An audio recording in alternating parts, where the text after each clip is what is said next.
topics. Our mentor Anshuman Singh sir has joined us. Can I see everyone switch? Yes. Good afternoon, sir. Good afternoon, Rahul. Students, I am happy to introduce to you all our mentor Shri Anshuman Singh sir. आपको ये मैं बता दूं कि जो छात्र पर्यावरण सांसद हो रहा है सर का ही ब्रेन चाइल्ड है and we all are following him and आप लोग अंशुमान सर को पहले से ही जानते होंगे कई सारे सेशंस और जो ओरिएंटेशन सर ने स्कूल्स में लिए हैं. Let me tell you sir has handled a wide variety of cases pertaining to the conservation of environment. He has delivered lectures on environment laws to the various government bodies and organizations, including IPS Training Academy at Hyderabad. He has been a key speaker in the wildlife conference and has also presented his paper on the human wildlife conflict, जो हमारी committee का भी topic है. So sir, I request you to please. Thank you so much, Rahul. Thank you. And welcome to all our young, energetic minds for this very important session of human-wildlife conflict, especially one pertaining to crop raiding and farmer livelihoods. तो human wild life conflict पर एक दो session आपके हो चुके हैं. अब तक आपको एक आइडिया हो गया है कि ह्यूमन वाइल्ड लाइफ कॉन्फ्लिक्ट क्या होती है. लेकिन एक बात जरूर होती है कि जब भी हम ह्यूमन वाइल्ड लाइफ कॉन्फ्लिक्ट की बात करते हैं तो जो मन में पिक्चर बनती है वो बनती है कि एक जानवर, जंगली जानवर जंगल से निकल के किसी गांव के व्यक्ति पर हमला कर रहा है, किसी पर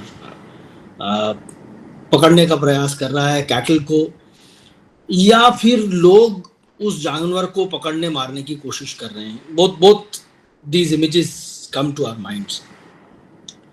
However, what we discount on most occasions is the importance of the human wildlife conflict with reference to raiding of crops. Crop raiding क्या होती है इसकी आज अपन बात करेंगे and we'll try to understand the various dimensions of this and how serious an issue it is, how serious an issue crop raiding is, especially with reference to human wildlife conflict. तो आपको अपनी screen पर एक photograph दिख रहा है. ये शहर से जब भी आप बाहर निकलेंगे थोड़ा सा गांव और खेत के इलाके में तो आपको इस प्रकार की छोटी सी हट, एक छोटा सा शेल्टर देखने को मिलता है खेतों के बीच में. देखा है बच्चों ने? किसने देखा है? Please raise your hand. So I did. You have done. I would want you to tell me what do you understand when you see this. ये जब आपने देखा तो आपको क्या समझ में आया, क्या हो सकता है? So these are places that villagers reside when it is night time because animals come here and destroy the crops. You are right. You are right. Ryan, you would want to say something? No, sir. Sorry. Well. And Naman? Yes, sir. Go ahead. You want to say something? Sir, these shelters are made to protect their crops because of wild animals. Right. So you all of you have a fair idea. Please. Sir, as the wild animals enter to their farms, sir, they destroy or although they eat their crops. You are right, absolutely right. तो ये जो shelters हैं ये गांव के किसान बनाते हैं खेतों में ताकि रात में जब उनकी फसल बढ़ रही हो तब वो इस खेत में बैठें और अपनी फसल की, जिसको हम हिंदी में कहते हैं तकवारी कर सकें, यानी फसल की निगरानी कर सकें कि कोई जानवर ना आए और उनकी फसल को नुकसान कर दे. ये this is a symbol for me for the hard work of the farmers. The farmers, while the crop is growing, जब से वो जर्मिनेट हुआ है, अभी छोटा सा जमीन से निकला है, से लेकर जब तक वो फसल फल पर आ जाए, जब उसका क्रॉप बन जाए, तब तक उसको रातों रात लगातार एक न एक व्यक्ति घर का उसकी तकवारी करता है कई बार 2 लोग करते हैं, और जब फसल और बढ़ जाती है, जब उसके खाने चर जाने की संभावना बढ़ जाती है, तब और भी ज़्यादा लोग और भी कैंप्स लगा के, खटिया वटिया लगा के, चारों ओर चारपाई लगा के अपने खेत की रखवाली करते हैं। और आपको ये विशेष बात बता दें कि एक रात अगर गलती से लंबी नींद लग गई तो हो सकता है कि 2-4 महीने की पूरी मेहनत बर्बाद हो जाए और जानवर आके चर जाएं पूरा खेत। इतनी कठिनाई से किसान अपनी फसल को बड़ा करता है, और ये आपका सब्जेक्ट मैटर है आज की क्लास में, जिसको हम क्रॉप रेडिंग कहते हैं। Come to the next slide please. So before we get into this concept of crop reading, कि जानवर क्रॉप रेडिंग मीन्स रेड तो समझते हैं आप, छापामारी। तो ये जानवर जब क्रॉप को रेड करता है जंगल से निकल के और खा जाता है, उसको हम क्रॉप रेडिंग कहते हैं। अब we'll come to it, Naman. We know that you have understood. You want to say something in addition? Please go ahead. So we understand the hierarchy of the forest. Forest की hierarchy क्या है, forest क्या होता है, सबसे पहले ये समझ ले, फिर हम क्रॉप रेडिंग पर आएंगे थोड़ी देर में। तो सबसे पहली बात है कि सबसे जो छोटा स्तर है फॉरेस्ट का, जिसको संरक्षित, उसको कहते हैं हम। Now I want you to take notes on this. The least protected forest is called protected forest. जिसको सबसे हल्के दर्जे का संरक्षण प्राप्त है, उसको हम प्रोटेक्टेड फॉरेस्ट कहते हैं। This is notified under the Indian forest act 1927। उससे थोड़ा और बेहतर जंगल है तो हम उसको रिजर्व फॉरेस्ट कहते हैं, आरएफ कहलाता है। वो भी इंडियन फॉरेस्ट एक्ट के तहत ही नोटिफाई होता है। तो जो नीचे के आप लेफ्ट हैंड साइड पे 2 बॉक्स देख रहे हैं, इनको हम प्रोटेक्टेड और रिजर्व फॉरेस्ट कहते हैं। ये नोटिफिकेशन जो है वो फॉरेस्ट एक्ट 1927 के तहत होते हैं। अब इसके ऊपर जब किसी क्षेत्र में वन्य प्राणी ज्यादा हैं तो वन्य प्राणी का संरक्षण जरूरी है। ऐसा नहीं कि जंगल का जरूरी नहीं है, लेकिन अगर आप जंगली जानवर का संरक्षण करेंगे तो साथ साथ उसके आवास का, उसके हैबिटेट का भी प्रोटेक्शन करेंगे, जो कि जंगल ही है। तो उस फॉरेस्ट को, जो प्रोटेक्टेड या रिजर्व फॉरेस्ट है, उसको हम वाइल्ड लाइफ सैंक्चुरी डिक्लेयर करते हैं, गवर्नमेंट डिक्लेयर करती है। और wild life sanctuary now declared is a combination of protected and reserve forests which is under the Wildlife Protection Act. अब इसके बाद के जो तीनों आप देखेंगे, wild life sanctuary, national park और टाइगर रिजर्व, ये सारे अपनी वाइल्ड लाइफ की इंटेंसिटी के हिसाब से, यानी कम संरक्षण की जरूरत है वाइल्ड लाइफ में तो सैंक्चुरी, अधिक संरक्षण की जरूरत है तो नेशनल पार्क, और बहुत अधिक संरक्षण जहां वायबल टाइगर पॉपुलेशन है उसको हम टाइगर रिजर्व कहते हैं। Tiger reserve basically national park और सैंक्चुरी का कॉम्बिनेशन होता है, यानी कोई भी टाइगर रिजर्व पहले से नेशनल पार्क या सेंचुरी ऑलरेडी डिक्लेयर्ड है, उसको एक दर्जा ऊपर देने के लिए हम टाइगर रिजर्व बनाते हैं। Come to the next slide please. Now why does crop raiding take place? Crop raiding मतलब जंगल से जानवर निकलकर जंगल से बाहर आता है और खेतों में घुसकर क्रॉप की रेडिंग करता है, यानी क्रॉप खा जाता है रात में। क्यों होती है क्रॉप रेडिंग? आपने रजनीश सिंह जी का पहले सेशन सुना था, है ना? आपके ही सब्जेक्ट पर उन्होंने एक सेशन दिया था, और he told you about something very important, that earlier when population was less, the village would be separated। जो खेत है और जंगल के बीच में एक फैलो लैंड होती है जिसको हम चरनोई कहते हैं, जहां पर जानवर चर सकते थे।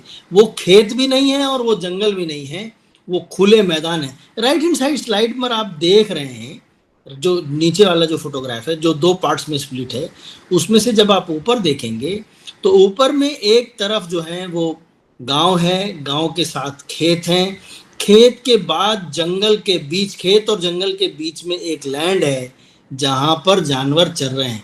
यहाँ अपने गांव के जानवर भी चरते हैं और खेत के जानवर भी, जंगल के जानवर भी आके चर लेते हैं रात में।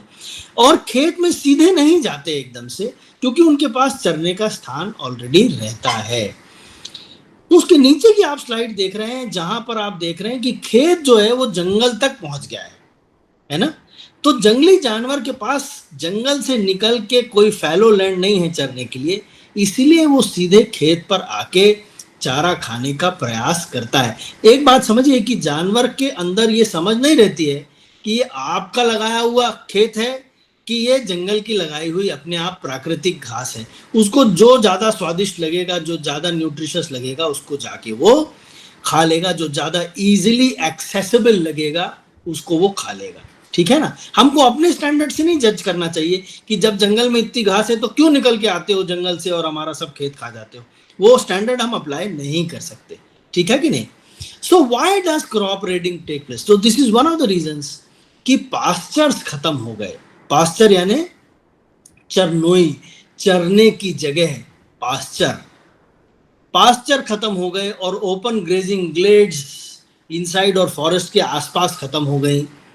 जंगल खेत बढ़ते बढ़ते पहुंच गए जंगल तक, तो बीच में जगह नहीं रह गई, जिसके कारण नुकसान। Number 2 is loss and fragmentation of forest cover, यानी फॉरेस्ट का जो कवर है वो टूट टूट के कम होता चला गया।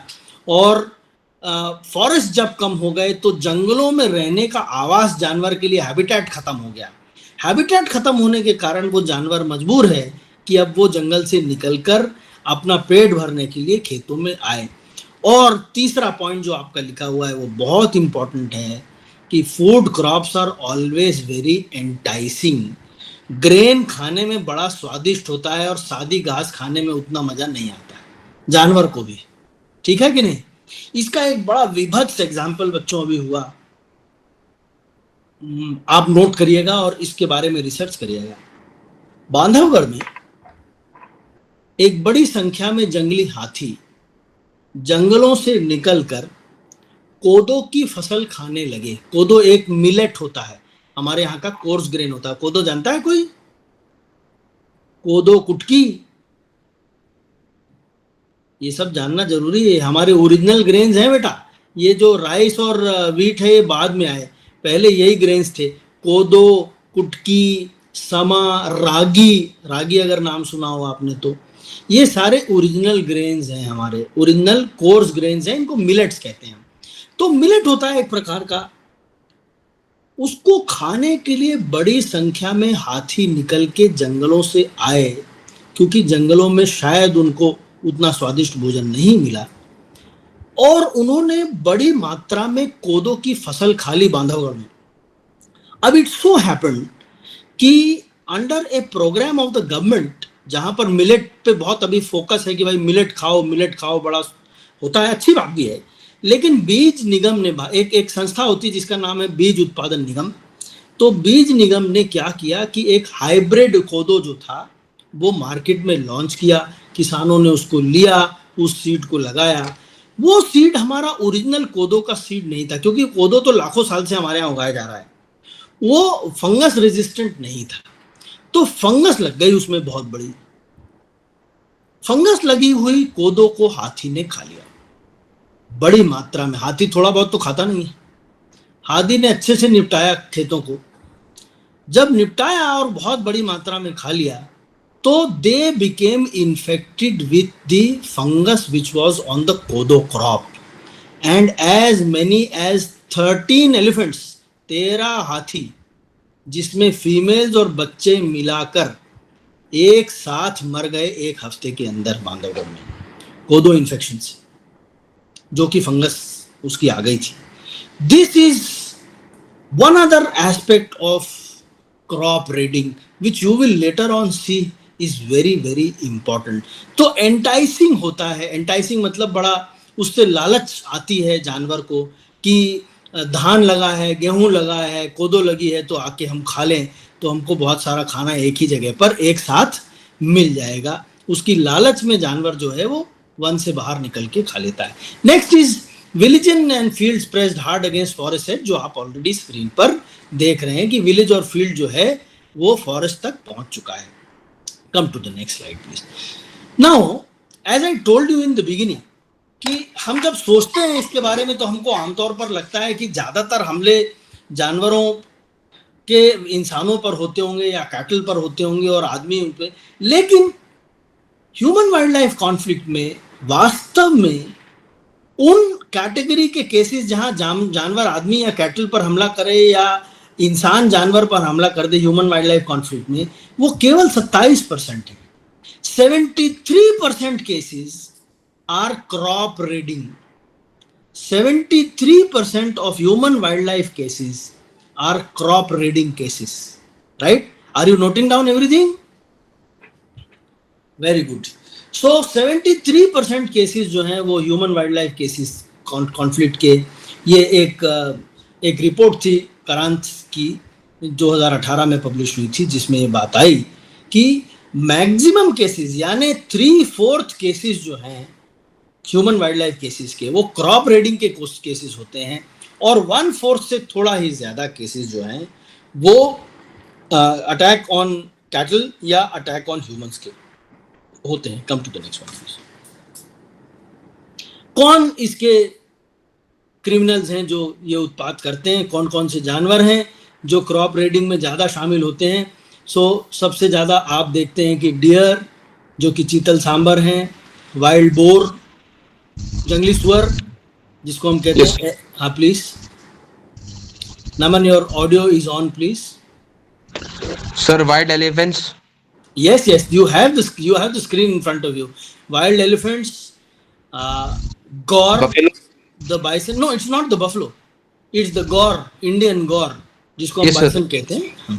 वाइल्ड एनिमल्स है ना। देखो, एक बफलो वाइल्ड होती है जिसको हम इंडियन एशियाटिक वाटर बफलो कहते हैं, जो Yes, sir. मध्य प्रदेश से खत्म हो गई थी, अभी रीइंट्रोड्यूस हुई है कान्हा में, आसाम से लेकर आए हैं, आगे चल के आपको देखने मिलेगी। Then you have the rhesus macaque, जो बंदर आपको दिख रहा है लाल मुंह वाला, ये भी काफी क्रॉप रेडिंग करता है और नुकसान करता है।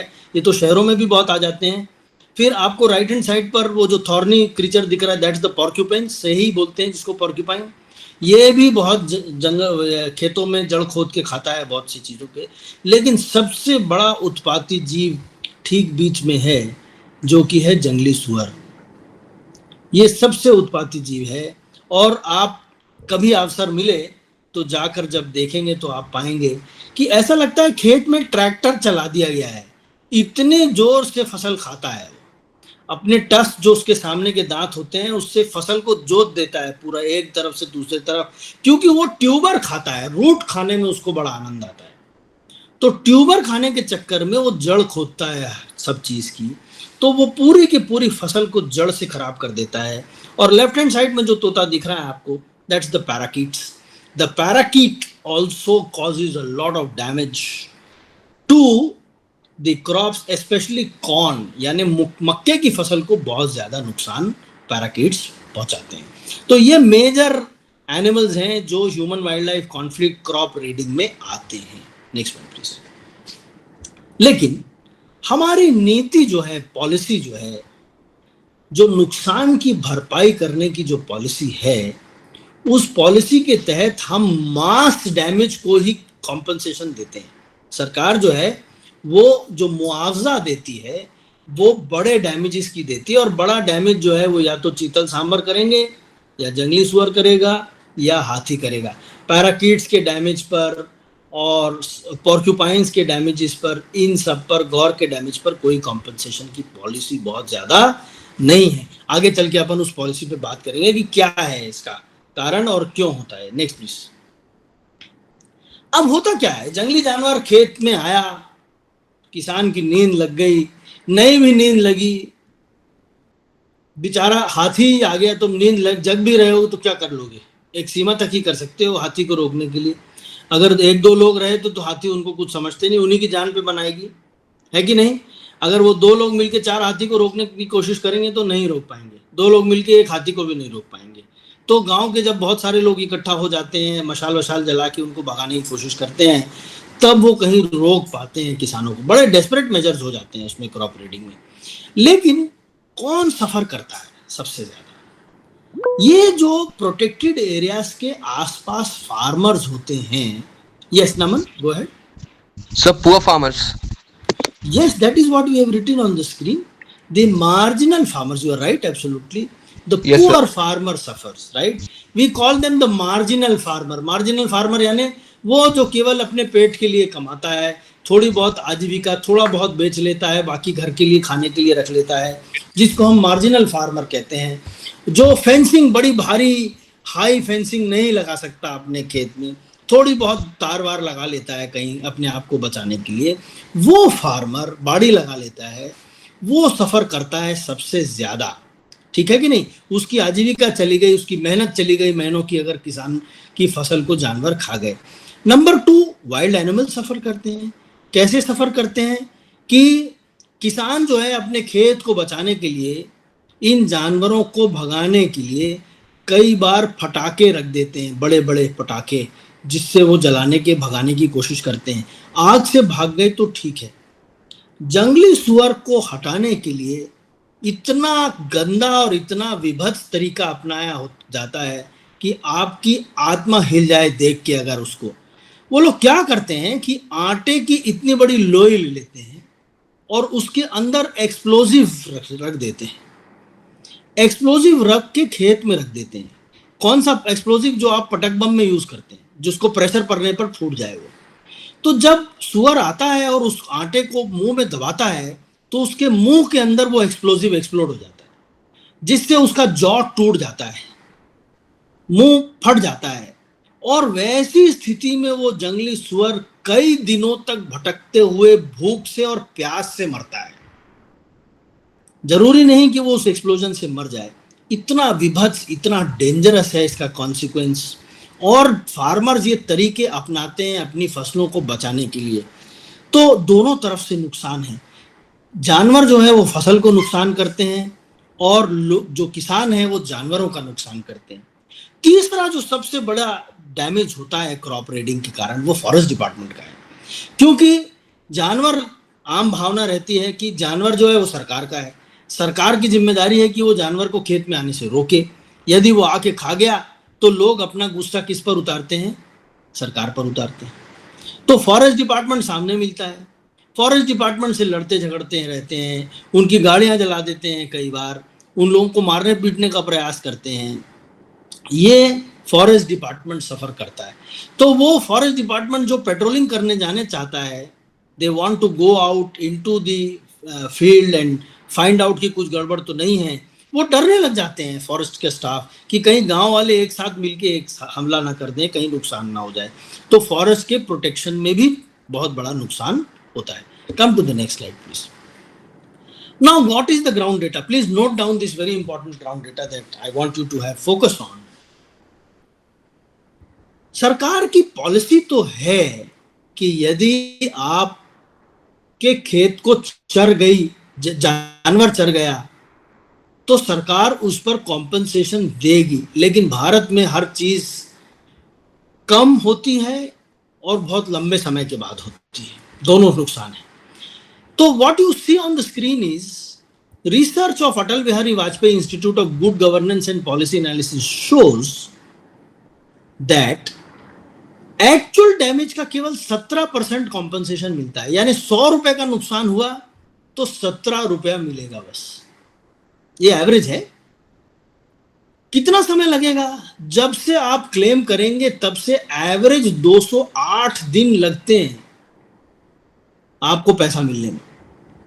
यानी जिस समय आपका नुकसान हुआ उस समय से नहीं, जिस समय आपने नुकसान के बाद आवेदन दिया किसान ने कि साहब मेरे खेत जो है वो हाथी चर गया है या जंगली सुअर ने बर्बाद कर दिया है, मुझको इसका मुआवजा दिया जाए, जो सरकार की नीति है, उस नीति के तहत मुआवजा देने में औसत 208 दिन लगते हैं average.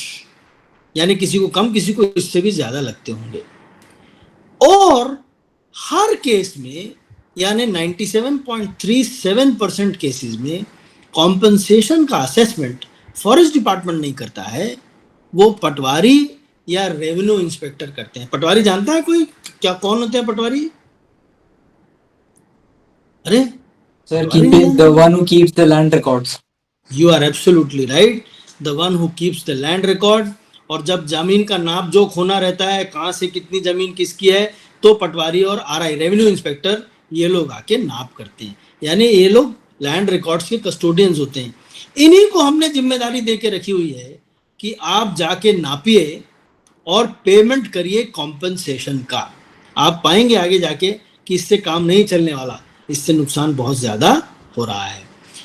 Then you have the next one, which is 81% of crop raiding incident took place in buffer areas of protected areas. Protected area ने नेशनल पार्क, सेंचुरी और टाइगर रिजर्व, यानी उनके आसपास ज्यादा क्रॉप रेडिंग के केसेस होते हैं. ये आपको अब देखना है कि नहीं? इस डेटा के आधार पर आपको और बातें सोचनी है, पकड़ने की. कौन से Bandhavgarh is a protected area, वहां क्रॉप रेडिंग के केसेस कैसे होते हैं, कौन से जानवर ज्यादा क्रॉप रेडिंग करते हैं बांधवगढ़ में, कान्हा में कौन से जानवर ज्यादा क्रॉप रेडिंग कर रहे हैं, पन्ना में कौन से जानवर क्रॉप रेडिंग. आप पाएंगे सबका पैटर्न अलग अलग है. बांधवगढ़ में चीतल, सांबर और हाथी हैं. कान्हा में ज्यादा क्रॉप रेडिंग के केसेस जो हैं वो नीलगाय के हैं और दूसरे जानवरों के हैं. पन्ना में क्रॉप रेडिंग के सबसे ज्यादा केसेस वाइल्ड बोर के हैं. आपको पता चलेगा कि एक जैसा पैटर्न नहीं है, हर जगह जानवर अलग अलग हैं जो नुकसान करते हैं. उस एरिया की टेरेन के हिसाब से कौन से जानवर ज्यादा नुकसान करते हैं. Next one please. Now what is the policy? Madhya Pradesh सरकार की पॉलिसी के अनुसार एक सर्कुलर है पुराना फॉरेस्ट डिपार्टमेंट का 3/7/2008 और 18/7/2008 का, जो कहता है कि यदि आपके क्रॉप को डैमेज हुआ है तो गवर्नमेंट उसको कॉम्पनसेट करेगी, मुआवजा देगी. लेकिन वो ये भी कहता है कि फॉरेस्ट डिपार्टमेंट इसका असेसमेंट नहीं करेगा, इसका असेसमेंट रेवेन्यू इंस्पेक्टर और पटवारी करेंगे. कैसे करेंगे साहब? मौके पर जाएंगे, आंख से देखेंगे और कहेंगे कि नुकसान हुआ है कि नहीं. अब इसमें एक बहुत खतरनाक बात है, ये आप नोट कर लीजिए, स्क्रीन पर नहीं है, कि जब तक डैमेज 50% से ज्यादा नहीं होगा तब तक कोई कॉम्पनसेशन नहीं मिलेगा. यानी पॉलिसी के अनुसार आधी फसल का नुकसान होना जरूरी है, और आधी फसल का नुकसान हुआ है कि नहीं हुआ है ये जो पटवारी महोदय हैं ये आंख से देख के तय करेंगे. ठीक है कि नहीं? अब आप कल्पना करिए कि गांव में किसी किसान ने, दीनहीन किसान ने आवेदन दिया कि साहब मेरी फसल को रात में आके जंगली सुअर चर गए, मेरी पूरी फसल, पूरी मेहनत बर्बाद हो गई. तो पटवारी वहां पहुंचेंगे, बोलेंगे कि देखो हमारे हिसाब से तो 50% से कम का डैमेज है, हो सकता है उसका पूरा बर्बाद हो गया हो, लेकिन भ्रष्टाचार के उद्देश्य से पटवारी और रेवेन्यू इंस्पेक्टर जो रेवेन्यू के ऑफिसर्स हैं ये कई बार गांव वालों पर दबाव डाल के बहुत ज्यादा परेशान उनको कर देते हैं. तो पहले भी पॉलिसी के हिसाब से गलत है मेरे को लगता है. आप इस पे और विचारिएगा कि क्यों 50% पर ही कॉम्पनसेशन मिले.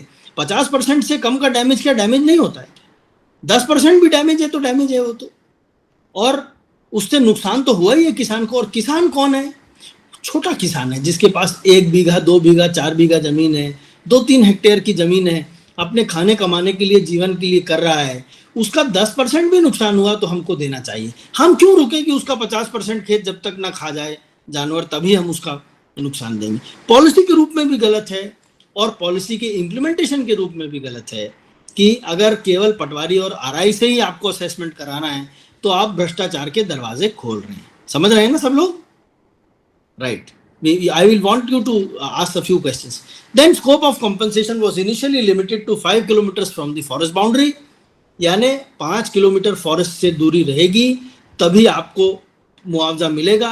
यदि आपका खेत 6 किलोमीटर दूर है जंगल से और जानवर आके खा के चले गए तो आपको मुआवजे की पात्रता नहीं रहेगी, आपको कुछ नहीं मिलेगा, भले ही पूरा खेत आपका आके जानवर चर के चले जाए. तो ये डिफेक्ट्स हैं फंडामेंटल पॉलिसी में. और आप अपनी जब छात्र पर्यावरण संसद में चर्चा करेंगे तो इन बातों पर, इन विषयों पर बात करिएगा और बोलिएगा और लिखिएगा और रेजोल्यूशन पास करिएगा कि हमारे हिसाब से ये सही नहीं है. जंगली जानवर कहीं भी जाके खेत खा जाए, नुकसान की भरपाई करनी चाहिए, क्योंकि नहीं करने से नुकसान जो कॉन्सिक्वेंसेस हैं वो बहुत डेंजरस होते हैं. आगे चल के अपन देखेंगे. The problem, please just come back. What is the problem? Multi-layered process है. Can you explain multi-layered process? Anybody? Requirement of many standards, many requirements, Many stages. Yes, sir. You And are many You are right. criteria.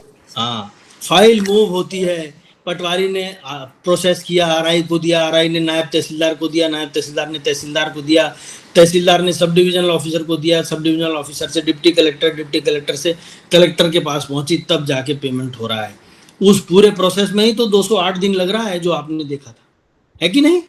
तो इतना लंबा और इतना long drawn process है कि तब तक वो किसान थक जाता है और कई बार वो छोड़ देता है कि साहब नुकसान जानवर तो पहले खाए गए थे, अब सरकारी लोग मिलके और खाए जा रहे हैं, तो छोड़ो इन सब चक्करों में कहाँ पड़ेंगे, अगर मिल गया पैसा तो ठीक है, नहीं मिला तो कोई बात है।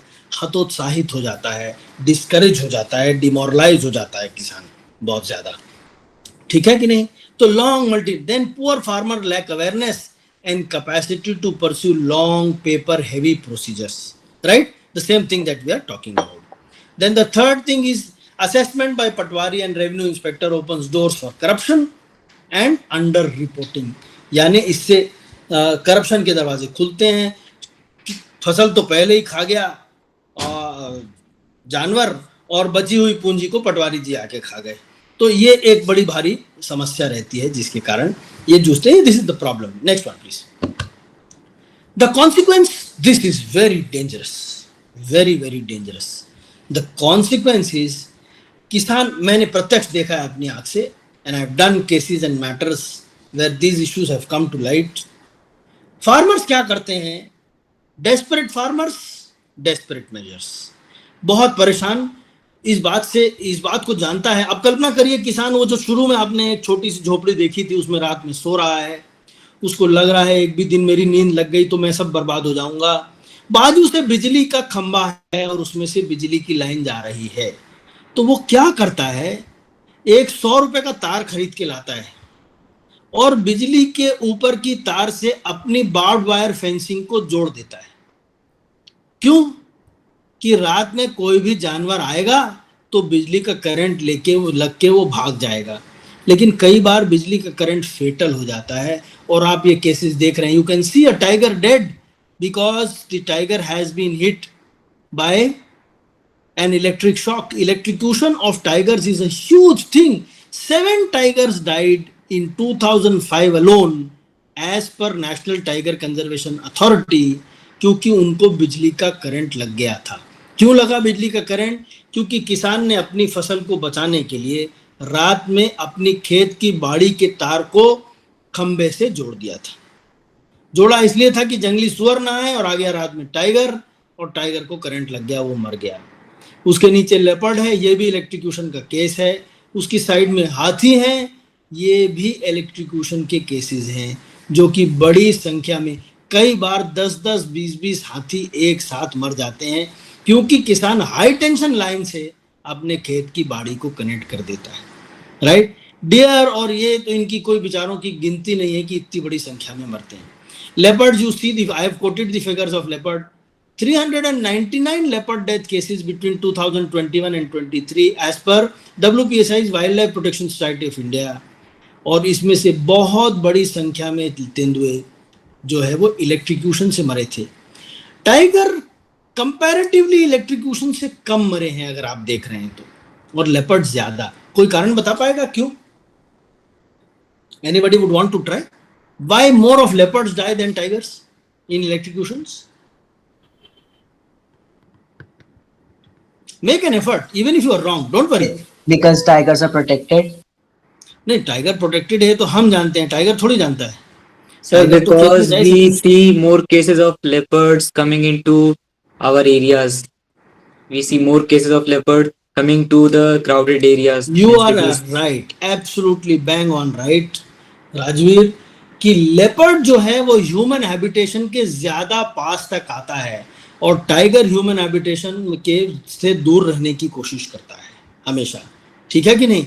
इसलिए लेपर्ड की वल्नरेबिलिटी ज्यादा है, उसके मरने के चांसेस और इन सब इस प्रकार की दुर्घटनाओं के चांसेस ज्यादा होते हैं। You are absolutely right, right? Then live wires kill elephants, deer, many other species indiscriminately. Forest fires very very dangerous, कि गांव वाले अपने आसपास के खेत ही जंगल ही जला देते हैं कि आसपास हमारे ना रहेगा जंगल, ना कोई जानवर आएगा। तो फॉरेस्ट फायर लगा देते हैं, या जानवरों को भगाने के लिए रात में वहां आग जला के छोड़ देते हैं और वो आग जंगल में लग जाती है और फैल जाती है। तो ये सारे नुकसान जंगल को, जानवरों को होते हैं इनके कारण। Come to the next one please. What happens? Injured animals sometimes start killing cattle, sometimes start killing people. If you want to read, please read Jim Corbett's Man Eaters of Kumaon. एक बड़ी प्रसिद्ध किताब है, मैं आपको सलाह दूंगा जरूर पढ़िएगा। जिम कॉर्बेट की लिखी हुई man eaters of Kumaon. Jim Corbett एक बड़े प्रसिद्ध शिकारी थे और बाद में कंजर्वेशनिस्ट हो गए थे, बहुत बड़े अंग्रेज सरकार में वो अधिकारी थे और भारत के जंगलों को बचाने का प्रथम प्रयास, ऐसा संभवतः माना जाता है, उन्होंने पहले किया था। तो वो लिखते हैं कि सबसे ज्यादा जो कारण होता है किसी टाइगर के मैन ईटर हो जाने का, वो होता है कि वो अपना प्राकृतिक शिकार मारने में असफल रह जाए किसी शारीरिक समस्या के कारण। तो कई बार क्या होता है कि उनके दांत टूट गए या इंजर हो गया, उसके क्लॉ में, पाँव में कोई चोट लग गई, तो कभी किसी ने एक पोचिंग में कोई गोली चला दी, उसकी किसी पार्ट पे लग गई, मरा नहीं लेकिन कोई उसकी नॉर्मल गतिविधि जो है प्रभावित हो गई।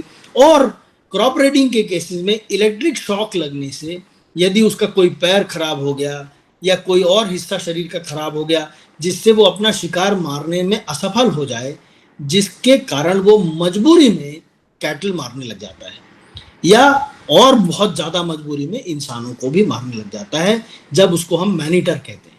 ठीक है, come to the next please. What is needed now? You need to apply your mind कि क्या करना पड़ेगा इसको ठीक करने के लिए। सबसे पहले तो हमको क्रॉप रेडिंग की एक इंडिपेंडेंट पॉलिसी चाहिए। ऐसी पॉलिसी, देखो अभी भी एक बात है, आप नोट करिएगा और इस पर आपको मालूम करना है, please note down that the compensation policy for crop damage is the same as it is for drought and famine and flood. यानी बाढ़ आने से जो नुकसान होने की पॉलिसी है खेत की, और अभी सूखा पड़ने से जो नुकसान की पॉलिसी है, और जानवरों से नुकसान होने की पॉलिसी है, उन सबको हमने एक ही तराजू में तोल दिया एक साथ। ये गलत है। क्रॉप रेडिंग की अलग पॉलिसी होना जरूरी। ये आप बात करिएगा और आप ठीक लगे तो आप इस पर रिकमेंडेशन दीजिएगा छात्र, that there has to be a specific policy. वो एक पूरी नीति अलग रहे कि कैसे क्रॉप रेडिंग की हम पेमेंट करेंगे, कॉम्पनसेशन की। Come to the next one. The policy should not be handled by patwari and RI. अपन इसके पहले देखे ना कि आरआई पटवारी हैंडल करते हैं, वो ठीक नहीं है। उसकी हैंडलिंग फॉरेस्ट डिपार्टमेंट के साथ होनी चाहिए, क्योंकि वो फॉरेस्ट के ही आसपास के खेत हैं जिनको जंगल के ही जानवर जाके चर रहे हैं, तो उसका नुकसान भी फॉरेस्ट डिपार्टमेंट को ही उठाना पड़ता है। तो अगर फॉरेस्ट डिपार्टमेंट के हाथ में वो पॉलिसी होगी तो फॉरेस्ट डिपार्टमेंट जब पैसा पे करेगा नुकसान का, तो फॉरेस्ट के प्रति जो अभी शत्रुता है गांव में वो कम हो जाएगी। उनको लगेगा कि भाई यही हमको हमारी जो चोट है, हमारी तकलीफ है, उस पर मरहम जो है वो फॉरेस्ट डिपार्टमेंट लगा रहा है, तो हम उनके बीच में जो आपस के जो रिलेशन है वो इम्प्रूव होंगे यदि फॉरेस्ट डिपार्टमेंट को हम ये पॉलिसी दे देंगे। Come to the next please.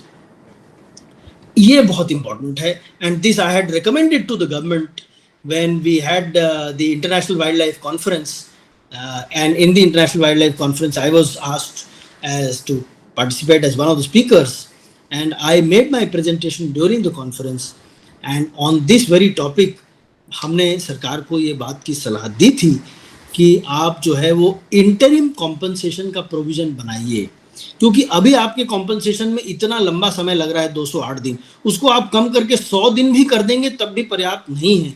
किसान का नुकसान आज हुआ है, वो इतना लंबा वेट करने के लिए तैयार नहीं है। वो अगली फसल लगाते लगाते वो बिजली का तार लगा देगा अपने खेत में ताकि जानवर ना आ पाए। उसको रोकना है तो आपको उसकी तकलीफ का तत्काल निवारण करना पड़ेगा। क्या करोगे? सबसे पहले कि इंटरिम कॉम्पन, आपने देखा जाके कि फसल का नुकसान जानवर ने कर दिया है, आपके आंकलन में 10,000 रुपए का नुकसान हुआ है, 20,000 का नुकसान हुआ है, 1/4 पेमेंट आप एक हफ्ते के अंदर कर दीजिए। उससे क्या होगा, जो तत्काल लगा हुआ झटका है उसका दर्द कम हो जाएगा। सब लोग सहमत हैं इस बात से? Are you following? You have any better suggestion, please tell us, we'll try to do that also. Yes, anybody wants to add anything on this? You can later on. We'll have the question answer session also, right? A bit. Yes, Prakhar, go ahead. Sir, they can give the money to the farmer in type of monthly compensation. Like they can give some money for first month and for second month. You are right. That is installments में, as you are saying ना, you are trying Yes, to say sir. कि install, बिल्कुल सही कह रहे हैं। तो instalment में भी दोगे, यानी इंटरिम कॉम्पनसेशन पहले दोगे। इंटरिम, और interim means interim against final. Final मतलब जो आखिरी में मिलता है, इंटरिम यानी जो प्रक्रिया चलने के दौरान भी मिल जाएगी। ठीक है ना? Vidhan, you want to say something? Sir, can we do the insurance of the crop? There is a policy for crop insurance. There is a policy for crop insurance. लेकिन क्रॉप इंश्योरेंस जो है ना, वो बड़े फार्मर ज्यादा करा पाते हैं। सरकार अभी क्रॉप इंश्योरेंस की नीति लाई है, लेकिन वो पॉलिसी जो है वो ड्राउट और फैमिन को कवर करती है, ड्राउट और फ्लड को कवर करती है, क्रॉप रेडिंग को कवर नहीं करती है। तो अब आप इसको नोट कर लीजिए, और आपको रेकमेंड करना है कि क्रॉप रेडिंग में भी क्रॉप इंश्योरेंस होना चाहिए। ठीक है कि नहीं? अब आप इसको रेकमेंड करना जब आप बात करेंगे आगे चल के, कि there should be a dedicated policy of crop insurance, और फार्मर से पैसा ना लेके सरकार उसका प्रीमियम भर दे। बहुत कम आएगा उसका प्रीमियम, क्योंकि ये बड़े लेवल पर इंश्योरेंस होगा। तो गवर्नमेंट उसको सिक्योर कर दे प्रीमियम देके। हर फार्मर का 200-300-400 रुपए लगेगा, और उससे उसका क्रॉप जो है क्रॉप रेडिंग के अगेंस्ट भी इंश्योर हो जाएगा, और इंश्योरेंस कंपनी से उसको पैसा। Very good suggestion, very good suggestion. All right, come to the next one please. फिर now in the age of technology it is so easy, geo tag कर दीजिए और वीडियो बना लीजिए। जियो टैग वीडियो समझते हैं ना आप लोग, सब लोग? तो जियो टैग वीडियो जो है वो फॉरेस्ट गार्ड जाके बना ले, वो देख ले कि साहब इतना नुकसान हुआ है, उसके बेसिस पर असेसमेंट हो जाए, और हम एक कोई एप्लीकेशन डेवलप कर लें, एक कोई कि कितना इसमें हमको डैमेज दिख रहा है, जो वीडियो देख के आर्टिफिशियल इंटेलिजेंस और दूसरी चीज़ों की मदद लेकर हम कोई एक ऐसा एप्लीकेशन डेवलप कर लें जो अपने आप बता दे कि पूरे खेत का वीडियो बना दिया जाए, और पूरे खेत में से कितने का नुकसान हुआ है उसका एक जनरल असेसमेंट हो जाए, subject to verification by the officers also. So video assessment will be foolproof also. जैसे पटवारी अपनी नज़र के हिसाब से देखकर असेस कर रहा है, वो उसने क्या देखा क्या नहीं देखा, जो देखा वो लिखा कि नहीं, इन सब संभावनाओं को खत्म कर दिया जाएगा। वीडियो असेसमेंट वीडियो रिकॉर्ड भी रहेगा, जिसको फ्यूचर रेफरेंसेस के लिए देखा जा सकता है। ठीक है कि नहीं? ट्रांसपेरेंट रहेगा, टेम्पर रेजिस्टेंट रिकॉर्ड रहेगा, फ्यूचर के लिए कभी भी पलट के देख सकते हैं, और उसके बेसिस पर हम असेस करें कि कितना नुकसान हुआ है, उतने का हम मुआवजे का भुगतान करें। Next one please. Then sarkar should give a dedicated budget for time bound disposal of claims. Dedicated budget दे, और ये इंश्योर करे कि समय के रहते एक मैंडेटरी पीरियड रहे कि 50 दिन के अंदर क्लेम का निपटारा हो जाएगा। Prakhar, you have still raised your hand, you want to say something? Sorry, sir. No issues. So there should be a dedicated budget for payment of farmers.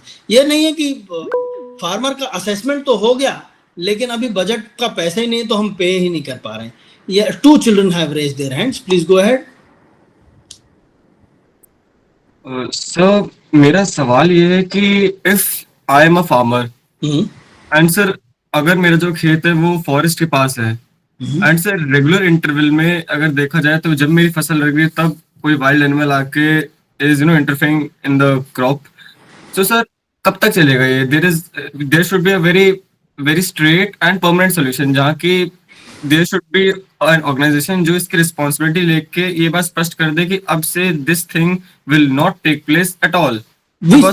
Which thing are you talking about? The animals coming to the farm or non-payment of compensation? Sir, both. Because sir, both of these things are going, I should say, proportional to each other. But sir, I am not aware of any organization or any specific group that is taking the full responsibility of the whole matter that is going around. You are right, but you tell me one thing, Rajiv.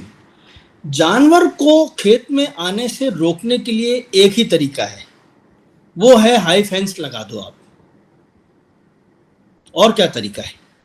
जानवर को जंगल से निकल के, खेत जो है वो जंगल से लगा हुआ है, जानवर तो नहीं जानता कि मेरा जंगल यहां तक है और उसके बाद खेत है, उसको तो सब एक बराबर लगता है, उसको रोकोगे कैसे?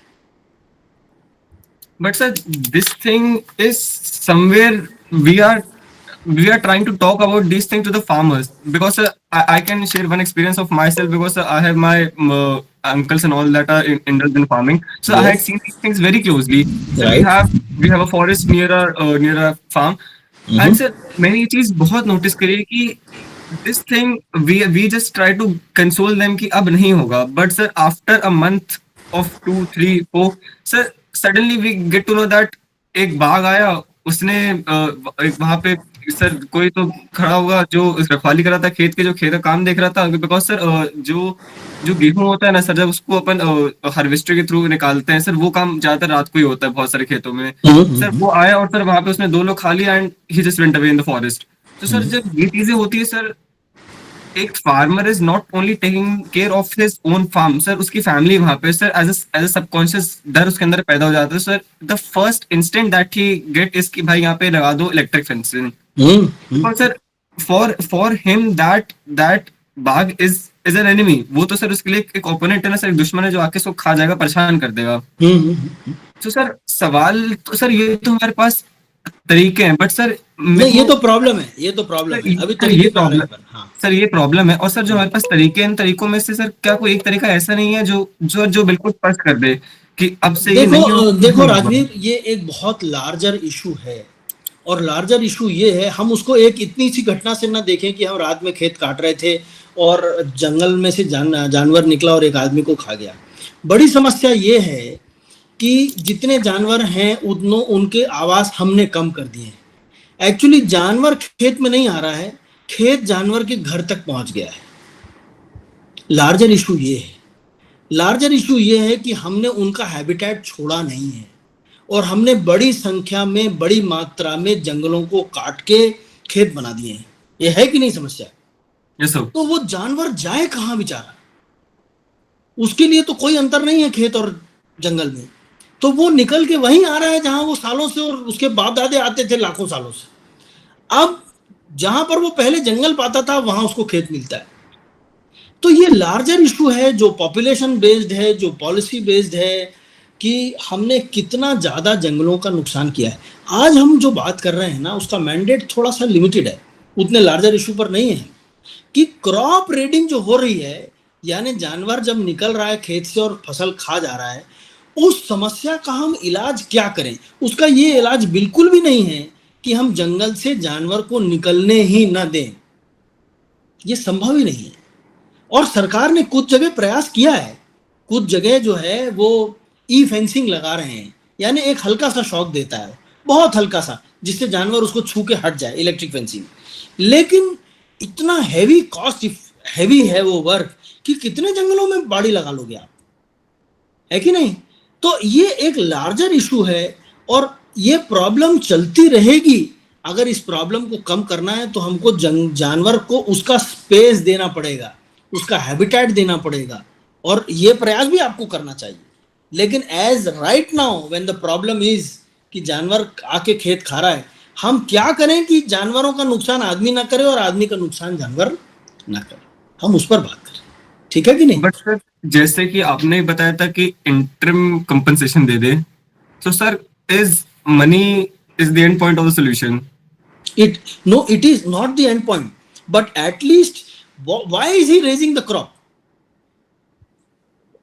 Why is he raising the crop? किसान जो है वो खेत में वो फसल क्यों उगा रहा है? Is he doing it for fun? He's not doing it. That's his occupation.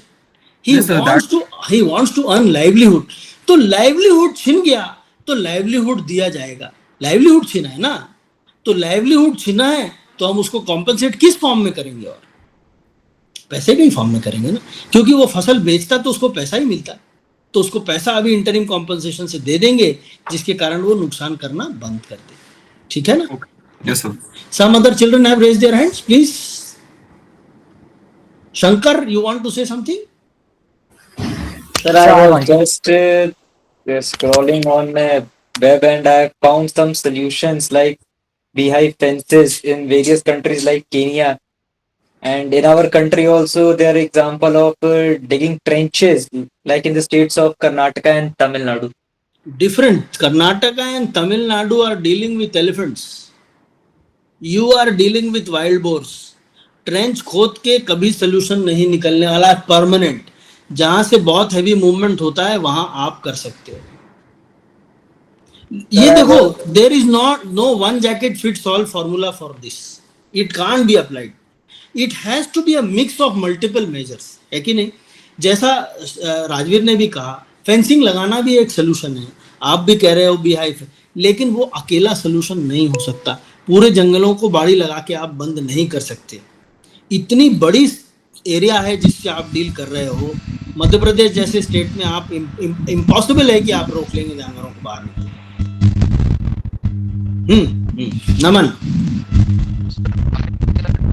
no, we can't get your audio, please. Sir, We can't get your audio properly. Shankar, you want to say something? You had raised your hand. Ryan? Yes, sir, I really want to. I was saying that we can use like oscillators, because we know like for like if I have seen myself, we use some like chemicals to keep some chemicals to keep the dogs away from our homes. So what if we make some technologies by There is one technology which is available on this, which is a very farm based technology which is used in Assam. Those are called chili ropes. You can find out about chili ropes from the internet. तो वो रस्सियों पर वहाँ की एक मिर्च होती है, बहुत तेज होती है, उसको भूल जुलकिया कहते हैं. तो भूल जुलकिया मिर्च को, उसके पाउडर को एक पेंट के साथ मिलाकर, एक स्टिकिंग मटेरियल के साथ मिलाकर रस्सियों में लगा के वो टांग देते हैं, जिससे जानवर उससे इरिटेट होके भागने की कोशिश करे. Yes, sir, they mix it with grease. Yes, they mix it with grease and they put it down. But these are again not very effective, and they can do a lot of damage to the wildlife also. और हाथी जैसा जानवर अगर irritate हो गया और 2 लोगों को मार दिया, तो आपके फिर कई खेत जो है वो पूरा प्रयास आपका बर्बाद हो जाएगा. ठीक है कि नहीं? But again, you see, again we'll say, what works in Assam may not work in Madhya Pradesh. Sir, we have also seen that the animals are afraid of fire. So there is no solution related to light, like LED lights or solar power. No, they are not afraid of light, but they are certainly afraid of fire, and that is causing a lot of problem, because गांव वाले जो हैं वो आग लगा देते हैं, और वो आग जो है वो बढ़ते बढ़ते पूरे जंगल को जलाने की क्षमता रखती है. फॉरेस्ट फायर्स का एक बड़ा कारण है ये. So, but what if we can simulate fire, if we can? I would love to see, Ryan, you become a scientist and do something to try to simulate a fire where the effect is of a fire, but it seems to be a fire and it does not burn the forest. Maybe with the growing technology there may be a solution. There may be many more IT based solutions in future, right? We cannot do something with related to light, LED lights or fog lights. We as of now, technology, we don't know. There might be things which may come up in future, certainly. Right now there was a session going on where Chhattisgarh Udanti Sida Nadi Tiger Reserve's deputy director is speaking to another set of your friends who are discussing use of technology in conservation. He is one of those officers who is speaking. Maybe something will come out. Yes, Naman?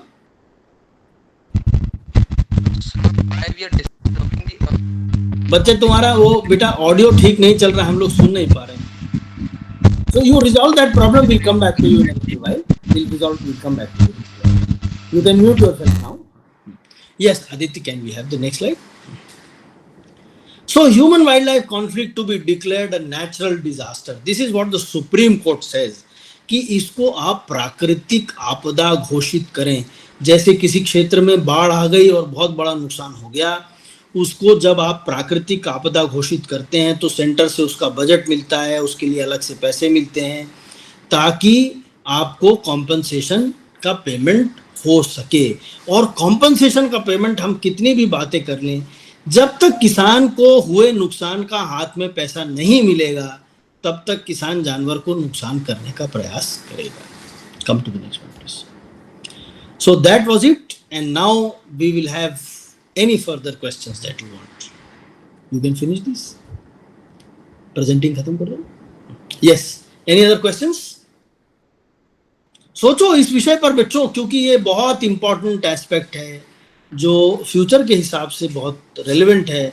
और human wild life conflict आप एक ऐसी policy में, ऐसी committee में हैं जिसकी आगे स्कोप बढ़ते ही जाना है, बढ़ते ही जाना है. हाँ रायन बोलो बेटा.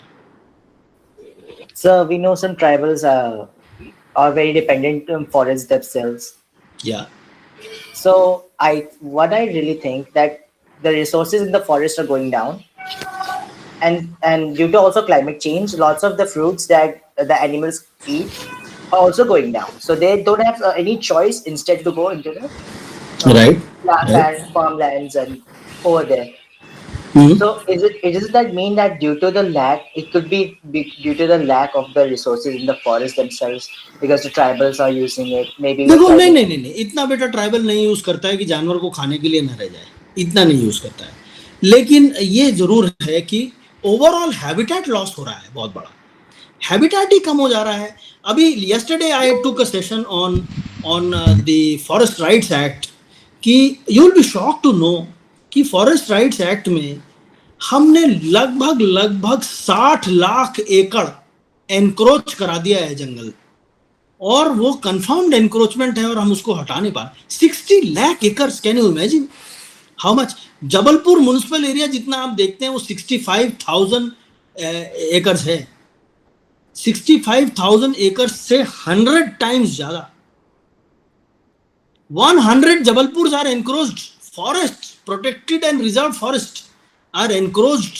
Illegal encroachment by people, which was forest before 2005. Now people are city. When जब इतनी बड़ी संख्या में आप इतनी मात्रा में जंगल का नुकसान करेंगे तो जानवर जाएगा कहाँ? यही ना आएगा, बाहर निकलेगा, खेतों में आएगा. ह्यूमन वाइल्ड लाइफ कॉन्फ्लिक्ट में सबसे major issue loss of habitat. अगर लॉस ऑफ हैबिटेट को आप रिस्टोर कर सकें तो जानवर को जंगल में ही आवास भी मिलेगा, आश्रय भी मिलेगा और भोजन भी मिलेगा. वो खेत में निकलने के लिए मजबूर नहीं होगा. लॉन्ग टर्म सोल्यूशन वही है. आपको जो नुकसान आपने किया है वो नुकसान की वापस भरपाई करनी पड़ेगी. प्रखर बोलो बेटा. सर जो फार्मर्स मतलब गरीब होते हैं उनके लिए कॉस्ट इफेक्टिव एरिया ये भी तो हो सकता है कि शुगर केन जैसे प्लांट जो होते हैं जो बहुत स्ट्रांग होते हैं और टॉल होते हैं, उनको as a boundary wall use कर सकते हैं. शुगर केन को जानवर नहीं खाता है क्या? सर बट कुछ और भी ऐसे प्लांट्स होते हैं जो मतलब कार्निवोर्स एनिमल से तो तब भी प्रिवेंट किया जा सकता है. कार्निवोर एलिफेंट से तो नहीं कर पाएंगे. भी फसल नहीं खाता बेटा.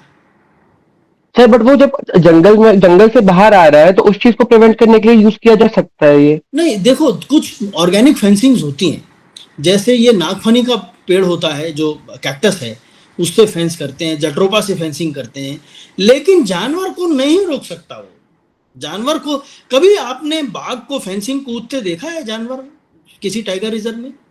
टाइगर रिजर्व में फेंसिंग लगी रहती है ना, ऊंची फेंसिंग. We have seen 10 foot tall fencing को ऐसे कूदता है बाघ जैसे कि आप एक 4 ईंटे की दीवार पर एक इस तरह से उधर कूद रहे हो. एक बार क्राउच करता है इधर से और दूसरी बार में उधर लैंड करता है. 10-10 फुट की फेंसिंग कूदता है, 8-8 फुट, 9-9 फुट, कोई फर्क नहीं पड़ता. जानवर को आप नहीं रोक पाओ, ब्लैक बक को नहीं रोक पाओगे आप कितनी भी ऊंची फेंसिंग लगाने लगे. फिर तो 15-15 फुट की फेंसिंग लगानी पड़ेगी तभी ब्लैक बक को रोक पाओगे. तो ये सॉल्यूशंस अभी तक कुछ हद तक काम किए हैं, लेकिन कुछ हद तक काम नहीं भी कर रहे हैं. Sir, can you suggest some solutions which can be you see my view, the long term solution, as you pointed out, lot of you, I'm very happy to know that you are thinking about it. Rajveer said कि ये problem है. देखो long term solution तो बेटा forest को restore करना ही है. जब तक तुम जो स्थान हमको आज आपके घर में 10 लोग रह रहे हैं और आपके घर में 6 कमरे हैं, यदि मैं उसको 2 कमरे कर दूं और 4 कमरे वहां से हटा लो और 10 लोगों को 2 कमरे में रहने के लिए मजबूर करूं, तो उसमें से कुछ ना कुछ लोग तो बाहर निकलने की कोशिश करेंगे ना कि भाई 2 कमरे में रह रहे हैं, दम घुट रहा है हमारा, हम बाहर निकलेंगे. तो जानवर के साथ भी ऐसा ही है, उसके नेचुरल हैबिटेट को आपने खत्म कर दिया तो वो बाहर निकल रहा है। उसका सोल्यूशन क्या है? क्या सोल्यूशन हो सकता है कि दीवार कमरे के सामने एक फेंसिंग लगा दी जाए, दरवाजे के सामने? ये सोल्यूशन नहीं हो सकता। सोल्यूशन ये होगा कि जो 4 कमरे 6 कमरे थे, वापस वो 6 कमरे आपको दे दिए जाएं जिसमें 10 लोग रह सकें। सोल्यूशन यही है, आपको हैबिटेट रिस्टोर करना पड़ेगा।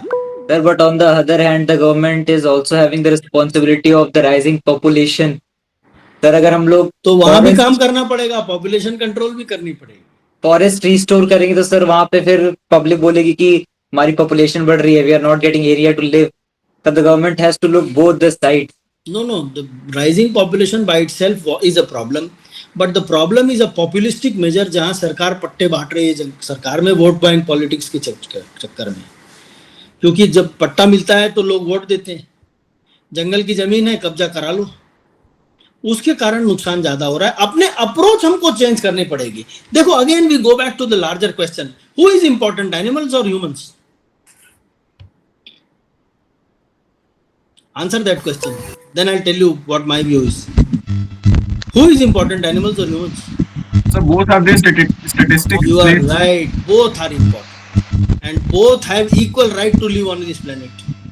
We can't. Animals are not increasing their population. We are. So we are the problem. We can't thrust it on the animals to create this problem, or to find a solution at their end. We need to find a solution at our end. We need to control our population.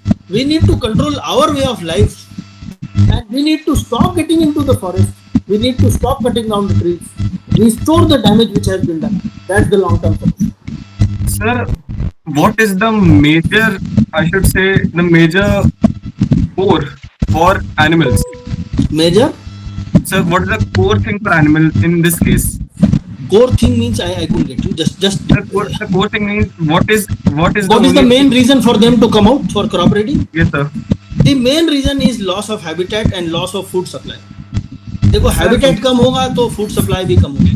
And sir, what is the main reason for human beings For? to make their needs or greeds to come close to the forest? Land, beta, land is a vital resource, and it is limited on earth, is it not? Land cannot be stretched. तो land limited है, आपकी आवश्यकताएं बढ़ती जा रही हैं। सरकार की नीति ऐसी है कि पट्टे बांट दो जंगलों में, ताकि सबको पट्टे मिल जाए, 4-4, 5-5 एकड़ जमीन, सब लोग खुश हो जाएं और हमको वोट दे दें। उस चक्कर में हम पट्टे बांटते चले जा रहे हैं। Sir, why can't we make that from the human side we subtract part of land, and from the side of animal we also subtract some part of land, and let that part of land be no man's land. Sir, that area should not be used by both. You are right, that is called चरनोई। ये पहले था बेटा, पहले ये हर गांव में चरनोई की जमीन छोड़ी जाती थी। अब उस चरनोई की जमीन पर पट्टे बांट दिए गए हैं, उस चरनोई की जमीन पर लोगों को घर बनाने की अनुमति दे दी गई है। ये पॉपुलिस्टिक हमारे ही करप्ट पॉलिटिशियंस और हमारे ही करप्ट ऑफिसर्स ने ये स्थिति लाई है, और ये आगे ना कर पाए, इसलिए आपकी छात्र पर्यावरण संसद हो रही है। आप लिखेंगे और बोलेंगे सरकार से कि ये सब करना रोकिए आप। Because sir, if we see on sir, this is we are talking about with human versus nature. So if we see with human versus human, sir, Indian-Pakistan border, we see say a line of control. And sir, like after the line of control, Unfortunately, it can't work like that with animals. No? Sir, it has a no man's land. Sir, where nor India. No, nor you are Pakistan. right, but it's not a simple solution of no man's land only. Because you see, when you have taken your farm to, जिसने अब खेत बना लिया है जंगल तक, उसको तुम छुड़वा के दिखाओ, तुम्हारी सरकार गिर जाएगी अगली बार, क्योंकि तुमको किसान विरोधी घोषित कर दिया जाएगा। तुम जिस भी किसान से बोलोगे आज से अपने खेत में खेती करना छोड़ दो, इसको छोड़ दो जमीन को जानवरों को चरने के लिए, तुमको लगता है, मैं तुमसे कहता हूं, you have a farm land, would you do it? No, sir, not at all. Why? How can you expect others to do it? That's the problem, na? So whom to ask? So the government has to find a solution which is workable solution. It's very good to write these things on paper, but they should work on ground, isn't it? But then, sir, if we take the solution to every farmer in India and make sure that every farmer in India do this, then sir, if there will be unity in I will be very happy. Recommend this. आप करो ना recommend छात्र पर्यावरण संसद में, हम जिम्मेदारी लेते हैं, सरकार तक आपकी बात पहुंचाएंगे, करो आप रेकमेंड। Sure, sir. चलो Atharva, you have something to say? Yes, sir. Sir, I thought that one effective method can be that we like there is a land which was for animals. There was forest over there, but now it is declared to be fertile, and more animals are deciding to come over there. So the farmers are expanding their farms over there. So we can do one thing, that we capture those animals and send them to the forest or areas where the land use is less. This has also been done. You will just find out the Black Buck project in Hoshangabad district, black buck project. अभी government ने Africa से team बुलवाई थी और आपके एक mentor भी हैं इसी में से जो शामिल थे, रंजीत सिंह जी भी थे उस प्रोजेक्ट में, जिन्होंने आपका एक सेशन लिया है। हेलीकॉप्टर से बोमा में चेस करके ब्लैक बक्स को कैप्चर करा के ले जाके जंगल में छोड़ा है। इस सोल्यूशन पे भी काम हो रहा है, यू आर राइट, इस पे भी काम हो रहा है, लेकिन बहुत लंबे समय तक नहीं चलता है ये सोल्यूशन। ऐसी अभी तक के एक्सपीरियंस ये रहे कि दूसरे क्षेत्रों से और दूसरे जानवर आके फिर उनकी जगह ले लेते हैं जिनको आपने उठा के दूसरी जगह शिफ्ट कर दिया है। ये लेकिन ये सोल्यूशन है, this is one of the solutions जिस पे काम हो रहा है, अभी अभी हुआ। Just find out, you may note down black buck project, black buck capture project in Hoshangabad district, right. So should we close the session now? Sir, if students are done with their queries, किसी एक का right. If all are done, we will close the session down. ठीक है Sir, I have doubted that. Yes, please Prabhakar, go ahead. Sir, हम ये कह सकते हैं कि जो गवर्नमेंट का जो रोल ये प्ले कर सकते हैं कि जो करप्शन का मेन वो है, करप्शन ही इन सब चीजों के पीछे एक रोल प्ले करता है। सही है, इनका कनेक्शन है। तो अगर हम करप्शन को कम करेंगे तो ऑटोमेटिकली ये चीजें कुछ हद तक मतलब लेवल पे आ जाएंगी। आप ही कम करेंगे, क्योंकि अब आप समझ गए हैं कि वो जड़ है। तो आप जब अपनी सरकारी नौकरी में आएंगे और कलेक्टर बनेंगे या एसपी बनेंगे या डिविजनल फॉरेस्ट ऑफिसर बनेंगे, तो हमारी आपसे अपेक्षा रहेगी कि आप उस करप्शन को रोकेंगे। ये जो ऑलरेडी करप्ट लोग हैं उनसे क्या बोलेंगे अपन कि आप करप्शन को रोक दो, है कि नहीं? Yes sir. All right Rahul, we can close then. Sir, thank you so much sir, thank you so much. Point to Prakhar's point. हाँ, go ahead. Just keep we can use advanced technology to keep the mapping of the farmlands instead of giving these to the patwaras, because as we know, as you have told us, these people sometimes causes these corruptions. So we can just use advanced technology or fast scaling. Very good. Recommend that in your I want you to discuss this during your group discussion. Very good. Sir, one solution can be to form a particular organization in the forest department about this. Note it down. You are right. There is, you see, regular forest department is, पर इसको note down करो आप कि आप इसको छात्र पर्यावरण संसद में अपने ग्रुप डिस्कशन में बोलेंगे, ठीक है कि नहीं? Let this be discussed. आपके सारे मित्र इस पर दिमाग लगाएं और अपनी बात करें कि क्या एक ऑर्गेनाइजेशन फॉरेस्ट डिपार्टमेंट में हो सकती है, टेक्नोलॉजी बेस्ड सॉल्यूशंस क्या हैं, इन सब पर आप बात करिए। Will be happy.